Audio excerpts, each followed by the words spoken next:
Stella, une vie allemande, interprétée par le personnage principal, chanteuse de jazz berlinoise qui veut faire carrière dans les années 40. Donc, ouverture euphorique, mais tout de suite après, ça se gâte avec les exactions du nazisme. Et ce film allemand se gâte lui aussi, donc j'en dis pas grand-chose, je vais en dire un mot quand même. C'est la transposition au cinéma du destin tragique d'un personnage réel, qui a trahi les siens, ses amis juifs, pour sauver sa peau et tenter d'empêcher que ses parents aillent dans les camps de la mort. Elle a été jugée pour ça dans les années 50.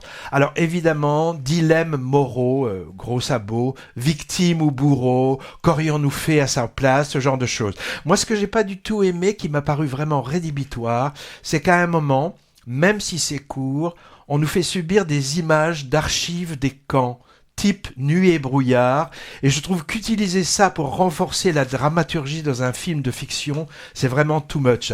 Claude Lanzmann, l'auteur de Shoah, qui disait qu'on n'avait moralement pas le droit de faire ça, ni d'ailleurs de reconstituer des scènes de fiction là-dessus, doit s'en retourner dans sa tombe. Je sais pas d'ailleurs ce qu'il aurait pensé de la zone d'intérêt dont tu as parlé tout à l'heure.